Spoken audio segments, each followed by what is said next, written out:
S ನಮಸ್ಕಾರ. ತುಂಬಾ ಜನ ಕೇಳ್ತೇನೆ ಕಾಜೂರ್ ಕಣ ಮತ್ತೆ ವೇದ ಆನೆ ಎಲ್ಲಿದೆ ಹೇಗಿದೆ ಅಂತ. ಸೊ ಈ ಆನೆಗಳು ಕೂಡ ದುಬಾರೆಯಲ್ಲೇ ಪಳಗ್ತಾ ಇದ್ದಿದ್ದು ಕ್ರಾಲ್ ಒಳಗಡೆ ಹಾಕಿದ್ರು. ಈ ಒಂದು ಆನೆಗಳನ್ನ ಕ್ರಾಲ್ ನಿಂದ ತೆಗೆದು ಹಲವು ತಿಂಗಳಾಗಾಯ್ತು. ಹಾಗಾದ್ರೆ ಯಾಕೆ ಈ ಒಂದು ಆನೆ ಕಾಣಿಸ್ತಾ ಇಲ್ಲ, ಯಾಕೆ ಸರ್ಕಲ್ಗೆ ಬರ್ತಿಲ್ಲ ಅಂದ್ರೆ ಇವುಗಳು ಇನ್ನ ಕೂಡ ಕಾಡಿನ ಒಳಗಡೆ ಮಾವುತ ಬಳಿಯೇ ಟ್ರೈನಿಂಗ್ ಅನ್ನ ಪಡ್ಕೊಳ್ತಾ ಇದ್ದಾವೆ. ಎರಡು ಆನೆಗಳು ಕೂಡ ಚೆನ್ನಾಗಿದ್ದಾವೆ, ಕ್ಷೇಮವಾಗಿದ್ದಾವೆ.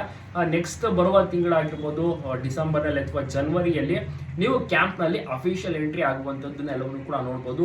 ಆಗ್ಲೂ ಕೂಡ ಪ್ರತಿಯೊಬ್ರು ಕೂಡ ವಿಸಿಟ್ ಮಾಡಿ ವೇದ ಆನೆ ಮತ್ತೆ ಕರ್ಣ ಆನೆಯನ್ನು ಸಹ ನೋಡ್ಬೋದು. ಮತ್ತೆ ಇನ್ನೊಂದು ಮಕ್ನ ಆನೆ ಅಂತ, ಆ ಒಂದು ಆನೆಗೆ ತಕ್ಷ ಅಂತ, ರಾಮನಗರ ಭಾಗದಲ್ಲಿ ಹಿಡಿದಂತ ಮಕ್ನ ಆನೆ, ಅದು ತಕ್ಷ ಅಂತ ಹೆಸರಿಟ್ಟಿದ್ದಾರೆ. ಅದು ಕೂಡ ಟ್ರೈನಿಂಗ್ ನಲ್ಲಿ ಇದೆ. ಈ ಒಂದು 3 ಆನೆಗಳನ್ನ ನೋಡ್ಬೇಕು ಅಂತ ತುಂಬಾ ಜನ ಕೂಡ ಕಾಯ್ತಾ ಇದ್ದಾರೆ.